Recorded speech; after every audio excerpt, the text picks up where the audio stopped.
Alors là, on est à Zouk Michael, au couvent Notre-Dame de l'Association, qui est géré par les sœurs grecques melkites catholiques, les sœurs de Saint-Basile. Ici, elles s'occupent de beaucoup de choses, en particulier d'une maison de retraite. Et donc ma mission, c'est essentiellement de m'occuper de personnes âgées. Et l'autre volet, c'est d'aider sur des projets administratifs, d'archivage, etc. Chouette.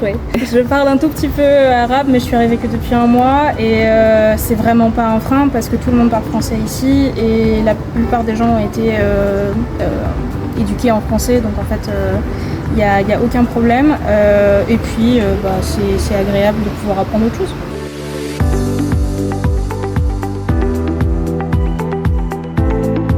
Moi, ce qui m'intéresse, c'est que je vois que le français, et en particulier l'enseignement du français, c'est un vrai sujet ici et que ça a été un gros vecteur d'unité pour les populations parce qu'au Liban, il y a quand même beaucoup de confessions qui vivent ensemble. C'est un vrai vivre ensemble pour le coup et cette unité, elle est créée autour de l'enseignement catholique du français, en partie, et j'aimerais beaucoup travailler sur ce sujet-là. Ils sont venus pour voir un peu comment ça se passait et ça s'était très bien passé. Comme ils connaissent très bien les communautés, c'est toujours très fluide, donc c'est agréable. Ça fait un petit bout de France, c'est toujours un peu sympa. On se parle à peu près une fois toutes les 2 semaines, donc c'est bien. S'il y a des urgences, on fait plus. S'il n'y a pas de sujet, on fait moins.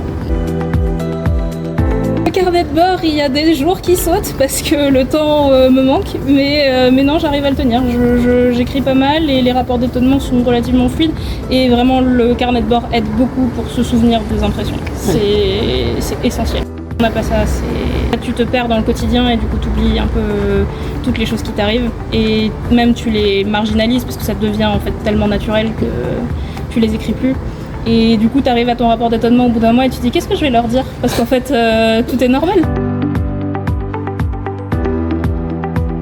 Les ressources, c'est fondamental et vraiment, être capable de se dire aussi de ne pas être trop exigeant avec soi-même parce qu'il y a un peu la volonté pour certains de se dire on part pour rendre service donc il faut que je sois disponible à 24 heures sur 24, 7 jours sur 7. Et se dire que si on le fait pas, ça veut dire qu'on remplit pas la mission, c'est pas vrai. Il faut être un peu conciliant avec soi-même, je pense. Et ça, c'est un truc qu'on nous avait souvent répété. Et moi, je suis tout à fait d'accord avec ça. Et ça prend vraiment son sens en étant ici. En vrai, c'est une bonne expérience aussi pour se mettre face à soi-même. Et c'est pour ça que dans la formation, il y a tout un volet à apprendre à se connaître. Je pense qu'on n'apprend jamais suffisamment à se connaître.